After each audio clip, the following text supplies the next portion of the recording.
Thanks for tuning in to our digital risk discussion. I'm Caren Shiozaki. I'm a member of the SIM Dallas-Fort Worth Fellows and a co-founder of SIM National's DigiRisk SIG. In my day job, I'm the CIO of a Santa Fe-based mortgage company, and I'm also a senior fellow with the Devine Center of Excellence for Digital Security and Risk. Now, we've been having discussions with Peter Vogel on mitigating contractual cloud risks. Peter is also a SIM Dallas-Fort Worth member, and he's an attorney with Foley and Lardner. He's a member of Foley's Privacy, Security, and Information Management and Technology Transactions and Outsourcing Practices. So Peter, welcome back. Thanks, Caren. It's great to be on again with you today. Now, if you've been following our prior 3 podcasts, you know that we've been stressing the importance of understanding the terms of service. Now, this is true not only of your cloud providers, but any digital service providers that you use professionally and personally. Now, these tend to be quite long, and you really do increase your risk when you simply scroll through to check any boxes necessary to allow you to use the service. Now, following the siege on the Capitol, Amazon suspended the social media site Parler. Now, this is not to make a political statement. I am merely citing a fact, and it's not the purpose of this podcast to delve into the First Amendment rights debate. But this situation is a good example of terms of service implications. Now, Parler clearly overlooked the clause in the AWS terms of service that required them to abide by the AWS acceptable use policy, which I bet they probably didn't study that either. And that was one condition leading to their shutdown. Now, if we come back to our universe, what happens when the relationship with your cloud service partner goes south? What actions can they take against you? And think about how devastating it would be if they denied you access to your own data. So what can you do to protect yourself and your business? And what recourse do you have in a dispute? Well, Peter's going to give us a lot of advice on all these points. So Peter, I'm going to pass the mic to you. Well, Caren, we've been talking about AWS, so I'll go back to their website because they are the largest cloud provider in the world. And it isn't that they're the only ones. We know that only too well. There are lots of major companies. It's that I think it's a little bit more consistent to stay with AWS since that's what I've used in the other podcast. So let's start with them. And of course, I keep pointing this out about the fact that they have a free tier.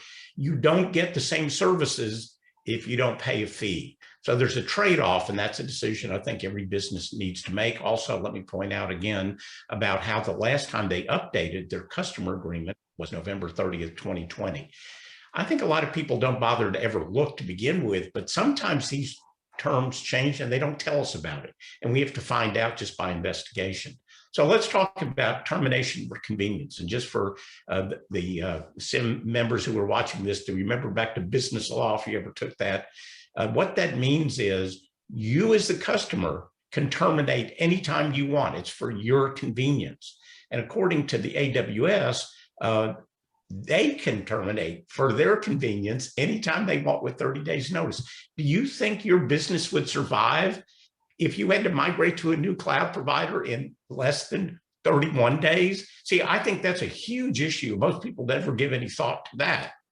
Also, there could be a termination if they give us, you as a customer, some notice that we have materially breached. I'm going to give you some example what a material breach may be. Violation of the acceptable user policy, that's a possibility. And they may give you 30 days to cure that. They may or may not.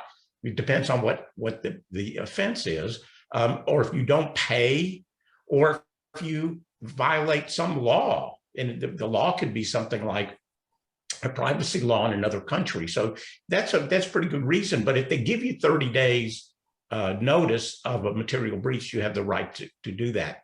And then the critical part is what they may do immediately. That is, they give us notice that they have the right to suspend us. You can see that in A.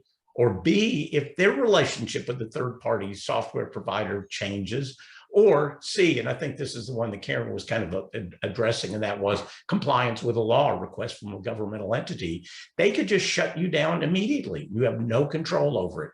Let me suggest this for just a moment. It isn't any different on any other cloud provider. This is just the way it is. This is the way companies operate. As a matter of fact, I'm drafting a software as a service agreement right now, today, and these are the kinds of issues that I'm including in my agreement to make sure that I protect my client that's providing the service.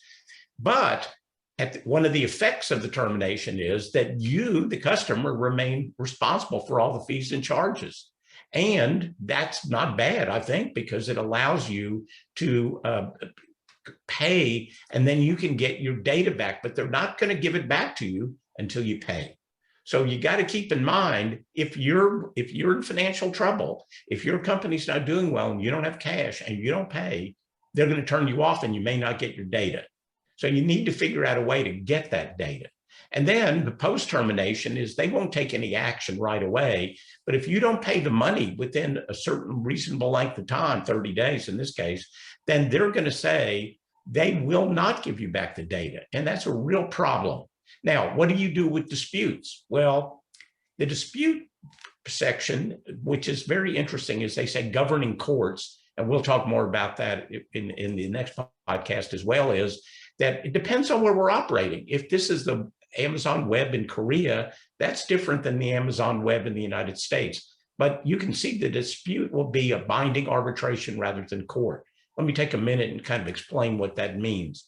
An arbitration means that a neutral third party will decide who's right or wrong. The troubling part that you should be concerned about is there's no appeal to it. So if the arbiter gets it wrong and makes a mistake, too bad. And they also make it an obligation that you give them notice in the state of Washington. You may or may not get your attorney's fees back. And you have the right to proceed to court, but that doesn't mean you're going to get anywhere.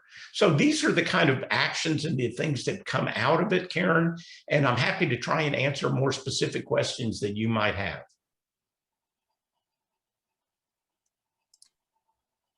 You know, Peter, let's go back to that parlor example.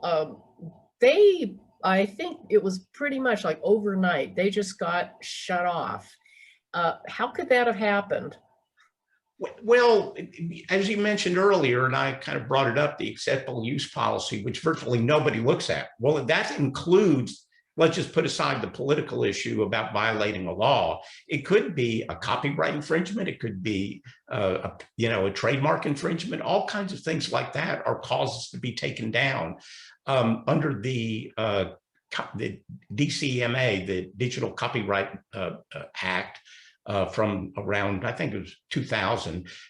If you are infringing someone else's copyright, they can take down your content. As a matter of fact, there's a lot of litigation over time on what has been on YouTube as to whether or not you're violating people's copyrights, and they take things down right away. As a matter of fact, I have on more than one occasion sent demands to Apple and Amazon and a number of other websites to say they're infringing my client's copyright.